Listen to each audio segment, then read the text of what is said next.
Lisa, an inquisitive 10-year-old, arrives at her grandparents' secluded countryside estate.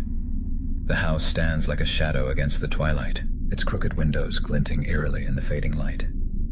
Her grandparents, Mildred and Walter, greet her, their smiles strained and their words clipped. Mildred's movements are brisk and precise, her lined face betraying a flicker of unease. Walter barely meets her gaze, retreating to his study without a word. Lisa feels a faint chill, not from the air, but from the heavy tension that cloaks the house. While exploring the house, Lisa stumbles upon the attic door. The wood is worn and carved with strange symbols, which catch the dim light at odd angles. She places her hand on the handle, only to recoil from its icy chill. A soft voice whispers her name. Lisa.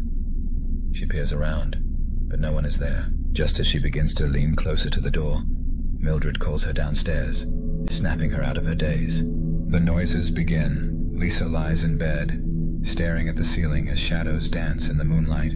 The creak of the house settling blends into the distant sound of the wind, but then a loud thud erupts from above. Her heart pounds as the thuds grow louder, like heavy boots stomping across the attic floor. Each deliberate step vibrates through the walls, making the hairs on her neck stand on end. She calls out to her grandparents, but her voice feels swallowed by the silence. The second night, Lisa wakes to the sound of knocking on her window. She cautiously approaches, her breath forming frosty clouds in the frigid room. Outside, a twisted shadow looms, its edges flickering as though it doesn't belong in this world. Then, the knocking shifts to her bedroom door. Sharp, urgent raps. As she pulls the door open, the hallway stretches unnaturally long, its end shrouded in consuming darkness. A faint laugh echoes, sending her scrambling back to bed.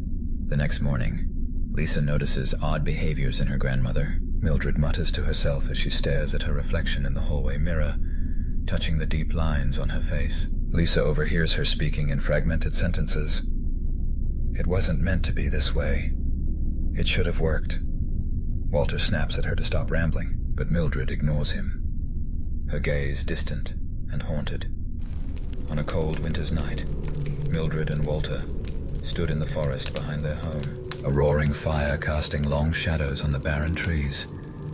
Lisa, her young face glowing in the firelight, held her grandmother's trembling hand. Mildred and Walter, desperate to regain their youth, chanted an ancient destiny swap spell, learned from Walter's occultist brother. Mildred's voice faltered as her nerves took over,